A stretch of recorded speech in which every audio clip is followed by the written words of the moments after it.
नमस्कार, बहुत बहुत स्वागत है आप सबका। मैं पुनीत पाठक आप सभी का इस प्रांगण में बहुत स्वागत करता हूं। IBC 24 जिला चौपाल कल, आज और कल बिलासपुर जिले में हम हैं। अगर आप बिलासपुर के इतिहास के पन्नों को पलटेंगे तो आप पाएंगे कि बिलासा देवी के इस बिलासपुर में वैभवशाली एक नहीं कई अतीत की धरोहर हैं। विकास यात्रा में ये जिला न केवल अग्रणी होने का हकदार है बल्कि अरपा के तट पर सुदृढ़ता से अपना काम करने वाली संस्थाओं के सहयोग से, विभागीय सहयोग से ये जिला भी विकास यात्रा में अपने आप को आगे बढ़ाने में हर वो कदम उठा रहा है। लेकिन क्या ये जिला अपनी विकास यात्रा में तय मापदंडों को आज प्राप्त करने की दिशा में सही चल पा रहा है? सही वक्त पर उस जगह पर पहुंचने का मादा रखता है? आने वाली चुनौतियों से निपटने के लिए क्या इस जिले में तैयारी पूरी है? इसी का ये मंच है जिस पर हम खुलकर बात करेंगे।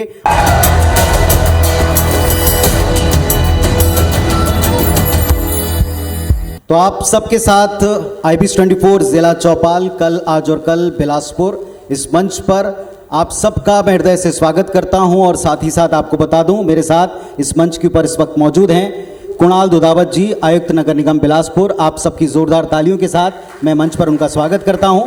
श्री नवदीप अरोरा साहब, उपाध्यक्ष चैम्बर ऑफ कॉमर्स। नमस्कार नवदीप जी, स्वागत है आपका। अरुण चौहान जी, बिलासपुर जिला पंचायत अध्यक्ष महोदय, बहुत स्वागत है आपका चौहान साहब। Doctor Arvind Tiwari sir, dean CV Raman university Bilaspur, नमस्कार सर, स्वागत है आपका भी। Sanjay Dubey ji, chairman CMD college, नमस्कार सर, बहुत बहुत स्वागत है आपका। तो जैसा आप देख रहे हैं कि इस मंच के ऊपर हर वर्ग का प्रतिनिधित्व करने वाले लोग मौजूद हैं और आज हम इस जिला चौपाल की शुरुआत कुणाल साहब से करते हैं। ऊर्जावान युवा और जैसा हमारा 22 वर्षों का प्रदेश है, इसी तरीके से इसी तर्ज पर ये काम करते हैं। मैं आपसे जानना चाहता हूँ कि बिलासपुर, जैसा मैं शुरुआत में भी कह रहा था, जितना हकदार है न्यायधानी का ये इलाका, बिलासपुर इतना बड़ा रेलवे का सेंटर है, वेल कनेक्टेड है, राजधानी के करीब है। यहाँ के लोगों की विद्वता का मैं पर्सनली कई बार कायल हो जाता हूँ जब कभी मुझे मौका मिलता है इनसे बातचीत करने का, सुनने का। राजनीतिक तौर पर इतना सक्रिय कहाँ पाते हैं आप इन 22 वर्षों की यात्रा में? क्योंकि अगर मैं बिलासपुर के इतिहास की बात करूं तो बहुत लंबा इतिहास है। निश्चित तौर पे विगत 22 साल में जो विकास के आयाम हैं उनमें शहर ने एक अच्छी पहचान अपनी बनाई है। और पहचान के तौर पे सभी प्रकार का जो शहर का कोर इंफ्रास्ट्रक्चर है, हमारा फिजिकल इंफ्रास्ट्रक्चर, चाहे रोड्स का इंफ्रास्ट्रक्चर हो, चाहे हमारे इलेक्ट्रिसिटी के नेटवर्क्स हों, प्लेनेटोरियम का प्रोजेक्ट है, डिजिटल लाइब्रेरी है, युवाओं के लिए जो खेल की गतिविधियां हैं उनमें जो एक विकास का जो आयाम है, चाहे स्टेडियम्स की बात हो, बेहतराई का जो हमारा खेल स्टेडियम है, सर्व जो शहर का संपूर्ण जो आयाम है उसमें निश्चित तौर पे शहर ने एक अलग पहचान बनाई है, अलग नाम है और एक अच्छी सफल यात्रा रही है। परंतु जो वर्तमान में कार्य की स्पीड है उसमें और जो प्रोजेक्ट्स आगामी 1 वर्ष में आने वाले हैं, मैं उनके बारे में थोड़ा विस्तार से जो है आपके माध्यम से बताना चाहूँगा। Integrated command and control centre, जो कि हमारा इंटीग्रेटेड ट्रैफिक मैनेजमेंट सिस्टम, जिसमें संपूर्ण शहर में जो है एक फाइबर लाइन के माध्यम से पूरे शहर को कैमरों के नेटवर्क से जोड़ा जाएगा और उसका कमांड एंड कंट्रोल सेंटर में जो है वहाँ पे मॉनिटरिंग करी जाएगी। इससे ट्रैफिक भी व्यवस्थित होगा और लोगों को सुविधाएं भी मिलेंगी और एक कहीं ना कहीं जो सर्विलेंस है उसमें भी हमें आसानी मिलेगी। इसके साथ साथ जो प्लान्ड डेवलपमेंट के लिए एक आयाम होता है कि शहर के जितने भी हमारे एसेट्स हैं उनका एक डिजिटल मैप होना चाहिए ताकि प्लानिंग के समय पे हम सारी चीज़ों को एक के बाद एक कर सकें। अरुण चौहान साहब हैं, बिलासपुर जिला पंचायत के अध्यक्ष महोदय। चौहान साहब, आपका दशकों का, बल्कि मैं कहूँगा उम्र का एक बड़ा हिस्सा बिलासपुर के विकास के साथ में जुड़ा रहा है। एक तरफ हम स्मार्टनेस पर जोर दे रहे हैं, मौजूदा सरकार इसकी ग्रामीण अर्थव्यवस्था के उत्थान पर लगातार काम कर रही है कि ग्रामीण अर्थव्यवस्था से हम प्रदेश की अर्थव्यवस्था को, बाजार को जोड़ पाएं। क्या काम आप इस दिशा में बिलासपुर जिले में होता पाते हैं और ख़ास तौर पर ग्रामीण अंचलों को शहरों से जोड़ने के लिहाज से, आगे लाने के लिहाज से? सर्वप्रथम मैं IBC 24 परिवार को सादर नमस्कार करता हूँ। बिलासपुर जिले की जो अभी हमें जो दृश्य दिख रहा है बिलासपुर जिले का, वो हमारे माननीय मुखिया भूपेश बघेल जी के बनने के बाद उन्होंने सर्वप्रथम शपथ ग्रहण के 2 घंटे के अंदर ही उन्होंने अपने प्रदेश की दिशा और दशा बदलने का जो उन्होंने कार्य शुरू किया, जिसमें उन्होंने 2 घंटे के अंदर ही धान का समर्थन मूल्य और किसानों के ऋण माफ़ी और बिजली बिल हाफ उन्होंने जो किया था, उस दिन से हमारे छत्तीसगढ़ की दिशा ही बदल गई है, दशा भी बदल गई है। और दूसरी जो नरवा गरवा घुरवा बारी योजना है, जिससे आज किसानों को और आम लोगों को भी इसकी बहुत सहूलियत है, जिसके माध्यम से आज हमारे गांव में लगभग हमारे यहाँ 483 ग्राम पंचायत है, जिसमें लगभग 335 में गोठान निर्माण किया जा चुका है और लगभग 16 में प्रगतिरत है। और उसी तरह से हमारे शहरी क्षेत्र में भी गोठान 16 जगह पर गोठान बनाए गए हैं, जिसके माध्यम से आज वहाँ पर नरवा गरुआ घुरवा बारी जो हमारी शासन की योजना है, महत्वाकांक्षी योजना है, वो सफल होते दिखाई देती है। जिला चौपाल लेकर अरुण जी हम कई सारे जिलों में जा चुके हैं और हमने देखा है कि आजकल जिला प्रशासन सरकार की मंशानुरूप एक जिले का एक प्रोडक्ट इसको बढ़ावा देने में जुटा हुआ है, 1 प्रोडक्ट 1 डिस्ट्रिक्ट, और इसके तहत बहुत अच्छा काम हो रहा है, जिसमें सेल्फ हेल्प ग्रुप, महिला स्व सहायता समूह, उनका भी इस्तेमाल हो रहा है। उपज का प्रोसेसिंग करके उसकी बाकायदा मार्केटिंग और उसका बाजार उपलब्ध कराना, ये भी काम हो रहा है। इस दिशा में बिलासपुर क्या कर रहा है? आज बिलासपुर जिले में जो ग्रामीण औद्योगिक क्षेत्र का निर्माण जो कराया जा रहा है, जो प्रत्येक हमारे इस जिले में प्रत्येक ब्लॉक में 2-2 जगह रीपा जिसे हम कहते हैं, रूरल इंडस्ट्रियल पार्क, तो उसका निर्माण 2 करोड़ रुपए वहाँ पे हमारी सरकार ने स्वीकृत किए हैं। नरवा गरवा गुरवा बारी इस सरकार का पहला ऐसा स्टेप था जो एक नहीं बल्कि मल्टी लेयर मल्टी टास्क काम कर रहा है, एक साथ कई हिस्सों पर काम कर रहा है। और अगर हम एक लाइन में कहें तो ग्रामीण अर्थव्यवस्था से प्रदेश की अर्थव्यवस्था और लोगों की जेब को मजबूत बनाने की सोच के साथ ये काम कर रहा है, नेचर को बैलेंस कर रहा है। नहीं, ग्रामीण क्षेत्र में नरवा गरुआ घुरवा बारी एक अच्छा प्रोजेक्ट था, जिसमें प्रत्येक ग्राम पंचायतों में काम गया। उसके अलावा भी जैसे हमारे जिले में स्वामी आत्मानंद स्कूल जो प्रारंभ किए गए हैं, जो ग्रामीण जो बच्चे जो अच्छी महंगे स्कूलों में नहीं पढ़ पाते थे इंग्लिश मीडियम के, उनके लिए सरकार ने जो आत्मानंद स्कूल का निर्माण कराया है और उसके माध्यम से हमारे ग्रामीण क्षेत्र में जो बच्चे वंचित होते थे उनको इसकी सुविधा मिल रही है। लेकिन आपको लगता है रफ्तार पर्याप्त है? क्योंकि जैसा मैंने कहा 22 साल का युवा प्रदेश है और इसमें युवाओं की डिमांड होती है, बड़ी फुर्ती के साथ में वो चाहते हैं कि काम हो। तो इस युवा प्रदेश में हम राजधानी रायपुर और बिलासपुर की कनेक्टिविटी वाली रोड का भी हाल देख चुके हैं। मैं बात करूंगा, हमारी सरकार जब 2018 नवंबर में 18 दिसंबर को जब शपथ लेने के बाद से जो योजनाएं हैं उसको पूर्ण करने में और नई योजनाओं को लाने में समय तो लगता है जी। आगे अब उनकी और कई डिमांड्स होंगी, मैं उन पर थोड़ी देर बाद आऊँगा। नवदीप अरोरा साहब हैं, उपाध्यक्ष हैं चैम्बर ऑफ कॉमर्स के। अरोरा साहब, अभी हम शहरों के विकास पर भी बात कर रहे हैं, ग्रामीण अर्थव्यवस्था की भी बात कर रहे हैं, और जब हम बाज़ार की चर्चा करते हैं तो चैम्बर का जिक्र होना बड़ा लाजमी है। आप यहाँ के मार्केट को, यहाँ के पूरे सिस्टम को इतना अपग्रेड पाते हैं जितना होना चाहिए? पहले तो मैं Chhattisgarh chamber of commerce industries परिवार से आप सबका बहुत बहुत शुक्रिया करता हूँ, IBC 24 न्यूज़ का, कि आपने जिला चौपाल में हमें इनवाइट किया आज। मैं आपको बताऊंगा, मैंने MBA करने के बाद मैंने अपने फादर से जिद की थी कि मुझे बाहर जॉब करने जाना है। तो जॉब करने क्यों जाना है? बिकॉज यहाँ मुझे ऐसी अपॉर्चुनिटी उस समय नहीं दिखती थी। फिर जब 3-4 साल बाद मेरे फादर से बात हुई, उन्होंने मुझे वापस बुलाया एंड देन कहा कि अब यहाँ अच्छी अपॉर्चुनिटीज़ आ गई हैं, आओ और यहाँ एक्सप्लोर करो। तो अपॉर्चुनिटीज़ हैं हमारे पास में, बट और अच्छे तरीके से उसे कहना चाहिए कि एक बेहतर तरीके से ऑर्गेनाइज वे में वो प्लेस हो जाए। अगर वैसा होता है तो मेरे ख्याल से यूथ बहुत अच्छी से अट्रैक्ट होगा। जो यूथ यहाँ से बाहर जाने को ज़्यादा उतारू हुआ है कि मुझे बाहर जॉब करने जाना है या मैं बाहर बिजनेस करने जाना चाहता हूँ, मैं इंडिया में नहीं रहना चाहता, मैं बाहर जाना चाहता हूँ। तो मैं आपको बताना चाहूँगा कि Chhattisgarh chamber of commerce industries के हमारे प्रदेश अध्यक्ष अमर पारवानी जी ने एक बहुत अच्छा सपना देखा। उन्होंने एक होलसेल कॉरिडोर का सपना देखा। रायपुर में 750 एकड़ में उन्होंने होलसेल कॉरिडोर, जो कि एशिया का नंबर 1, इतना मतलब लार्जेस्ट आप कह सकते हैं, एशिया का लार्जेस्ट होलसेल कॉरिडोर का वहाँ एक सपना देखा और वो विकसित होने जा रहा है। उसी तर्ज पर हम बिलासपुर में भी एक प्रयास कर रहे हैं। हम सारी एसोसिएशंस के साथ बैठ रहे हैं और हम एक प्लान तैयार कर रहे हैं किन एसोसिएशंस को कितनी जगह चाहिए। आज की डेट में हमें बढ़ना है तो हमें कुछ ना कुछ नया करना पड़ेगा। तो अगर हम होलसेल की बात करते हैं वो मार्केट अलग हो जाए, रिटेल मार्केट अलग हो जाए, तो अगर एक परिवार में 2 बच्चे भी हैं तो एक रिटेल मैनेज कर रहा है, एक होलसेल मैनेज कर रहा है। तो इस प्लान को लेते हुए हम आगे बढ़ रहे हैं। नवदीप जी, बहुत अच्छी सोच है और इस सोच के साथ आप लोग काम करें। मेरे ख्याल से वो ज़रूर कर पाएंगे जैसा आप सपना आप लोगों ने देखा है। लेकिन आपके उत्तर में ही मेरा एक बड़ी जिज्ञासा वाला सवाल छिपा हुआ है। जैसे आज की तारीख में 2 तरह के चैलेंजेस हैं। एक आप देख रहे हैं ऑनलाइन मार्केट इतना ज़्यादा बढ़ गया है कि उसका एक कंपटीशन है। दूसरी तरफ हम क्षेत्रीय और ग्रामीण अर्थव्यवस्था के उन्नयन के लिए जो काम हो रहा है उसमें सी मार्ट जैसे कई बाजार देख रहे हैं जो बड़ी बेहतरी से बहुत अच्छा काम कर रहे हैं। एक बार ज़ोरदार तालियां उनके लिए, बहुत अच्छा काम कर रहे हैं। नहीं, बिल्कुल ठीक है सर, बहुत अच्छा क्वेश्चन है।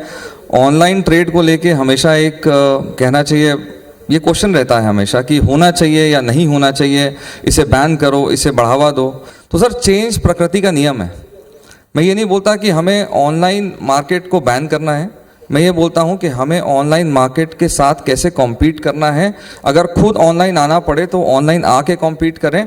मैं आपको बताऊँगा, CAIT confederation of all India traders ने अभी एक कहना चाहिए कि इंडिया के व्यापारियों के लिए एक बहुत ई भारत करके एक एप्लीकेशन लॉन्च कर रही है सर, जो कि इंडिया की अपनी एप्लीकेशन होगी, वो भारत का अपना एप्लीकेशन होगा। अगर वो लॉन्च होता है उसमें हम सब व्यापारी जाके अपने आप को रजिस्टर करते हैं और हम ये ठान लेते हैं कि हम जो भी परचेजिंग करेंगे ऑनलाइन वो हम वहाँ जाकर करेंगे, जो कि एक बहुत अच्छे प्राइस पे होगी। बिकॉज क्या होता है, आप एक सेटअप करते हैं तो आप पुरानी चीज़ों से कुछ बेहतर करते हैं। तो एक बहुत ही बेहतर प्रयास कैट और चैम्बर के द्वारा किया जा रहा है, जिसका कि लॉन्च रायपुर में हुआ था। एंड हम चाह रहे हैं जितने व्यापारी हैं उसमें जाके रजिस्टर करें और ऑनलाइन व्यापार में डरे ना।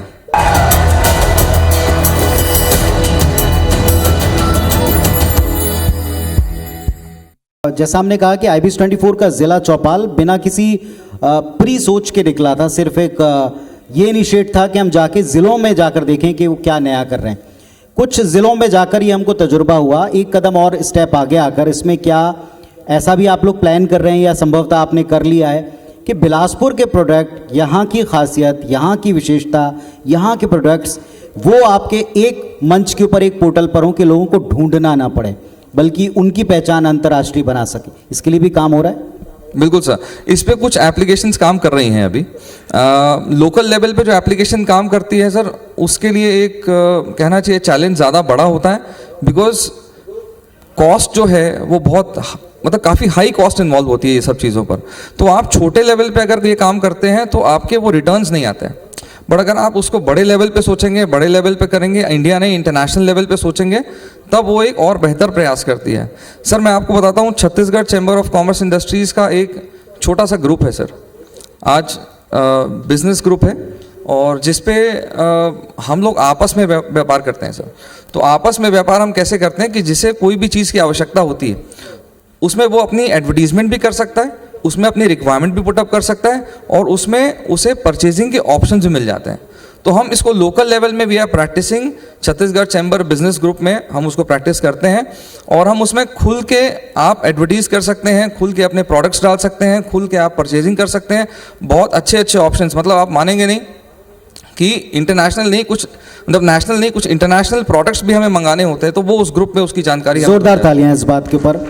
मैं थोड़ा सा और आगे बढ़ता हूं। अब हमारे साथ में ये सौभाग्य है कि शिक्षाविद ऐसे लोग मौजूद हैं जो अपनी संस्थाओं से इस न्यायधानी का, बिलासपुर का नाम रोशन कर रहे हैं। डॉक्टर अरविंद तिवारी साहब, dean doctor CV Raman university Bilaspur से हैं।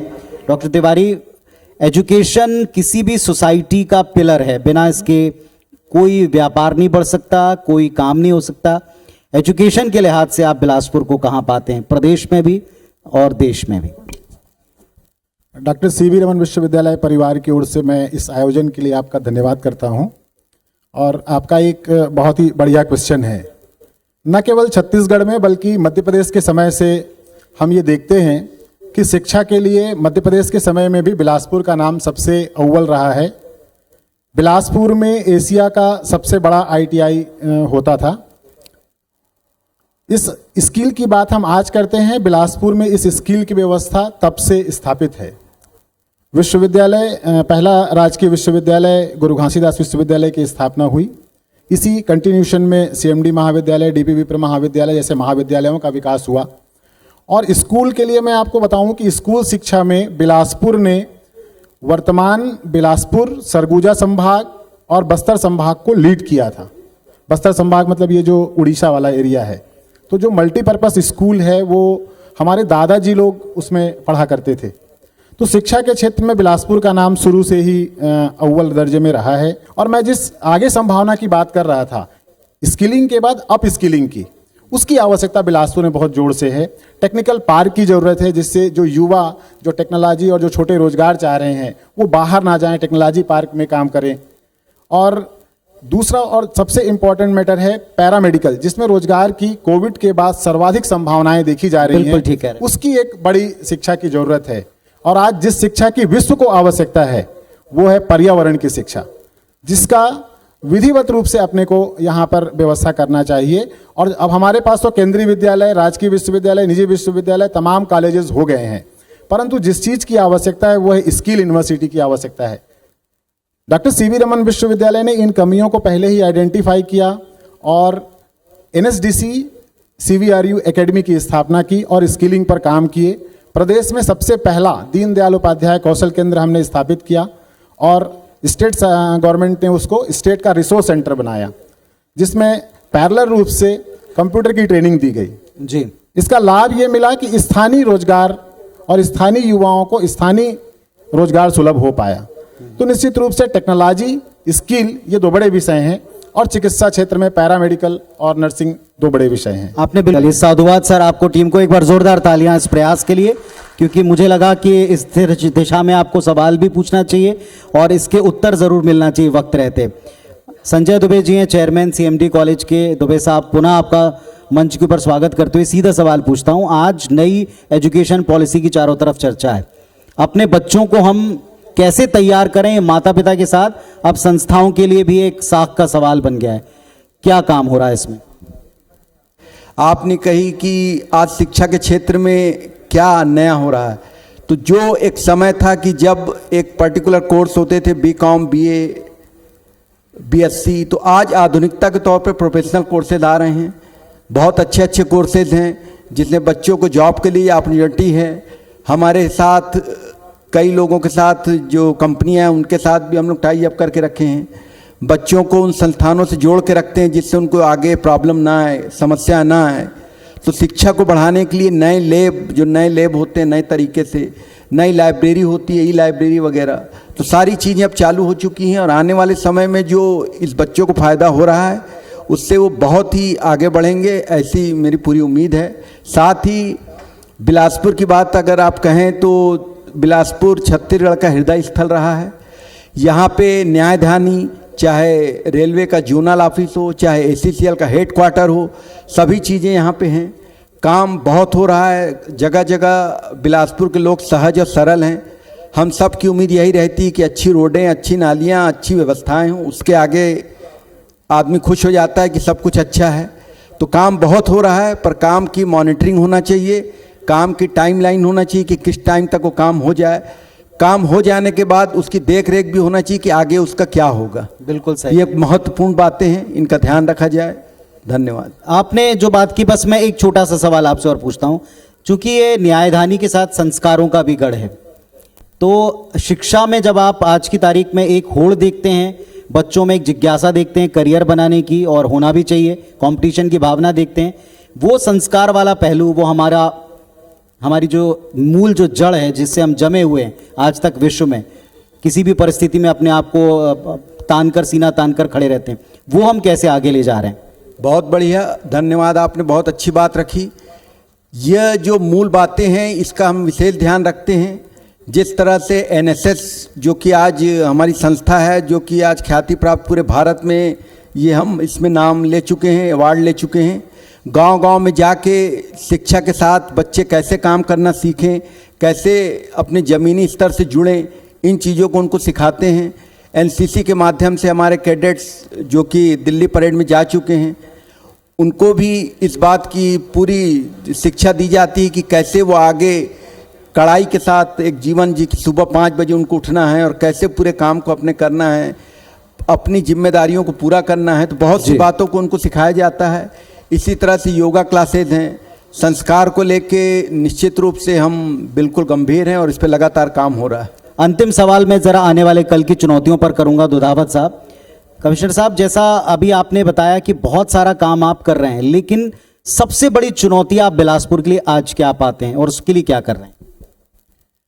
जो वर्तमान में कार्य तो सभी चल रहे हैं, लेकिन चुनौती जो है लोगों की उम्मीद, एक्सपेक्टेशन जो है उस पे खरा उतरना और जो सुविधाएं हैं उनको समयबद्ध तरीके से समय पे डिलीवर करना।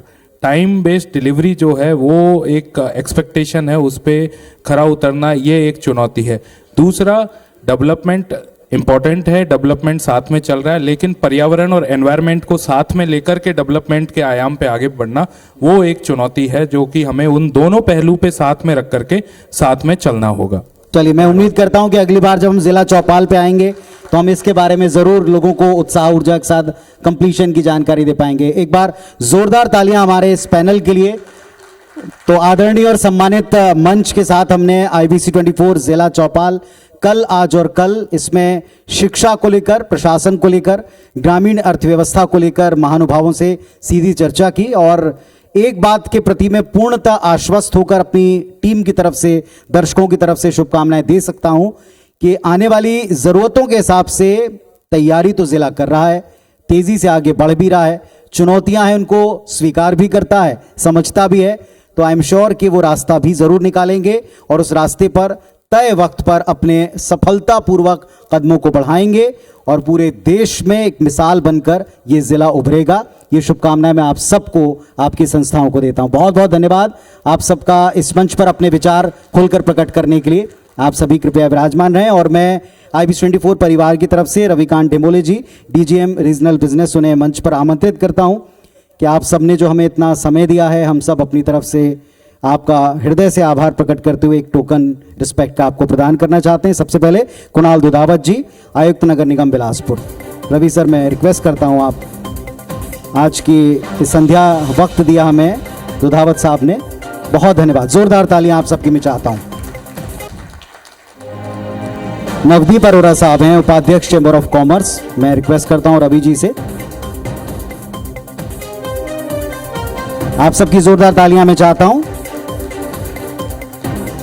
अरुण चौहान साहब हैं, बिलासपुर जिला पंचायत के अध्यक्ष महोदय, सहज सरल, जनता के बीच रहकर उनकी समस्याओं पर काम करने वाले चौहान साहब के लिए जोरदार तालियां। बहुत धन्यवाद आपका सर मंच तक आने के लिए।